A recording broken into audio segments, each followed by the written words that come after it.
du blog Mon Coin Lecture. Je suis toujours chez mes parents et en cette belle soirée, je me suis installée devant le feu de foyer pour vous tourner ma vidéo de mes 10 romans préférés de 2015. En 2015, j'ai quand même lu beaucoup. Certains ont osé me dire que j'avais trop lu, mais j'ai lu 275 trucs cette année. C'est énorme, je sais, mais il y avait beaucoup d'albums en fait que ça compte pas vraiment. N'empêche que j'avais du choix et que les romans dont je vais vous parler, c'est des romans qui ont marqué ma vie de lectrice. Vraiment des romans qui ont changé quelque chose. Donc, dans ce top 10-là, je vais me concentrer sur les romans plus, qu'on dit, adultes.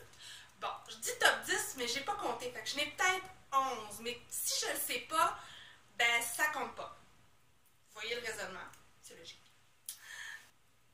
On va donc commencer ce top avec mon roman de 2015, un roman qui m'a vraiment beaucoup marqué. C'est un roman québécois, c'est La femme qui fuit d'Anaïs Barbeau-Lavalette.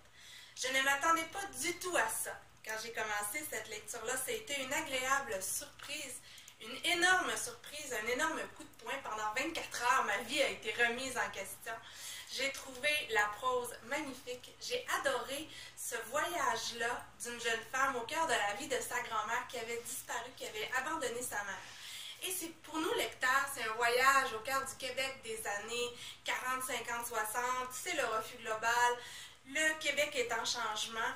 C'est extrêmement bien écrit et extrêmement intéressant, extrêmement émouvant aussi. Et je le recommande à tout le monde.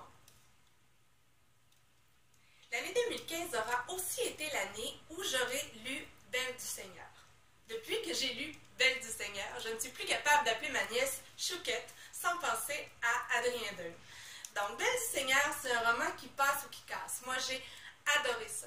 J'ai adoré ces monologues sans fin et sans qu'une tête. J'ai adoré ces prises de tête pour rien. J'ai vibré avec cette histoire-là. J'ai eu de la peine pour ces personnages-là qui s'en faisaient tellement, qui se faisaient tellement une vie impossible à vouloir se mettre en scène. J'ai adoré le personnage je crois que c'est la servante ou la femme de chambre. J'ai adoré quand Solal part dans ses grandes digressions. Bref, c'est un roman qui va vraiment, vraiment rester marqué pour moi. Ça ne plaira pas à tout le monde, mais moi, vraiment, ça a fonctionné. Il y a vraiment beaucoup de moi dans ce top-là, mais je pense que ça fait un peu partie du truc.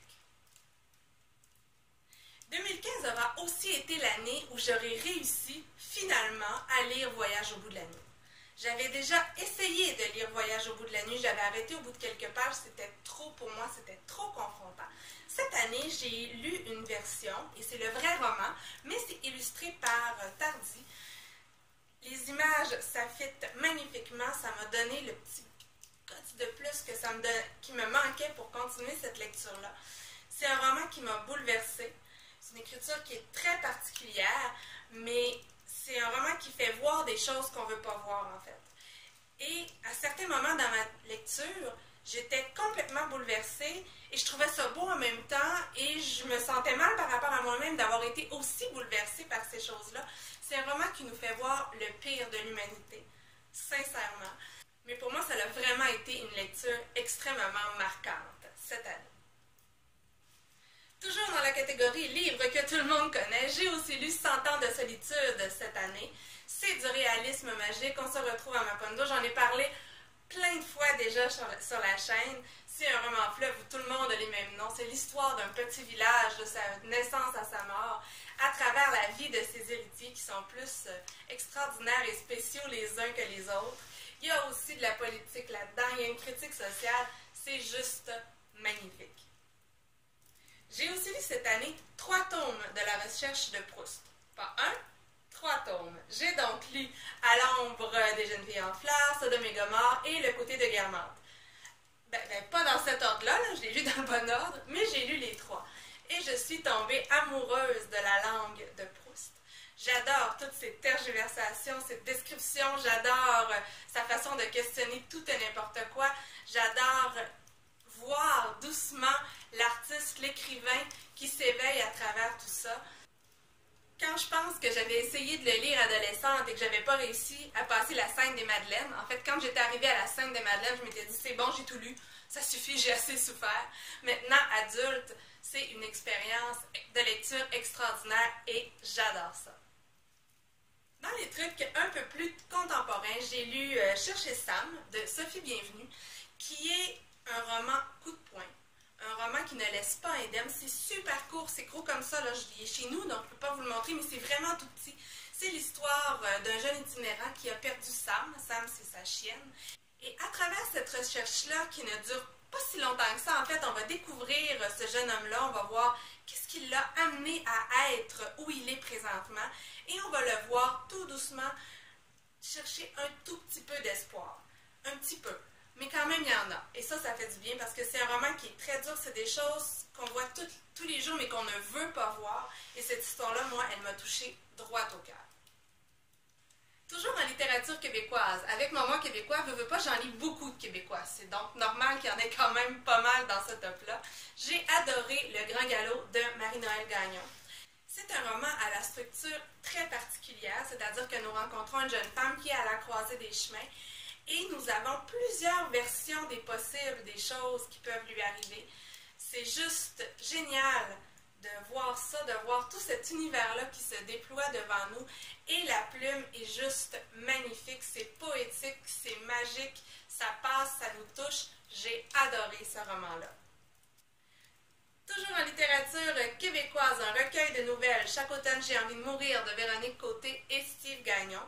Ce sont de courts textes. Il y en a des meilleurs que d'autres, bien entendu, mais quand je dis court, c'est court, 1 page, 2 pages.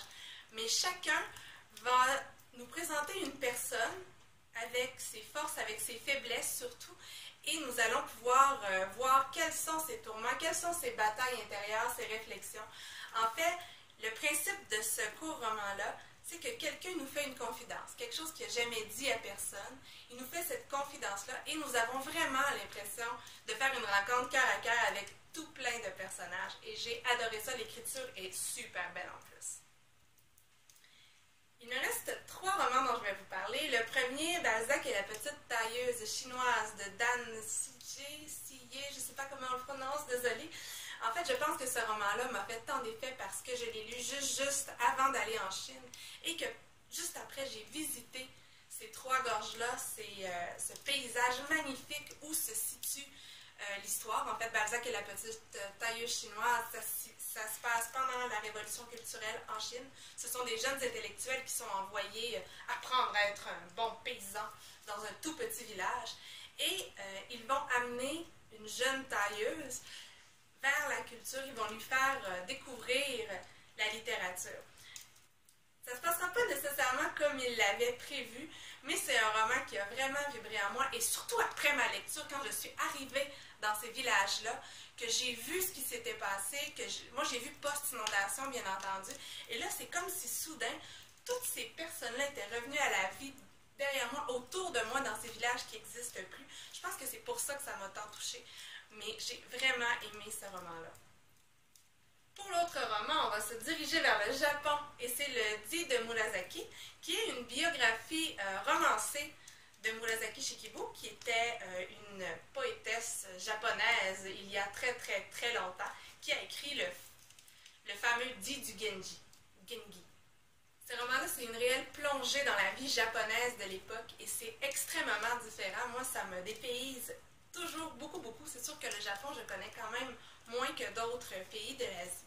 Et c'est très documenté. L'auteur, Lisa Dalby, je pense que j'ai oublié de le dire tantôt, hein? Donc c'est Lisa Dalby qui est, je crois, la seule occidentale à avoir été agrégée geisha.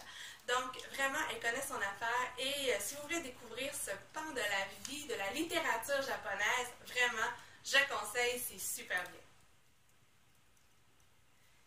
Désolée pour l'interruption et le peut-être changement d'angle, mon téléphone apprécie beaucoup moins le feu de foyer que ma petite personne.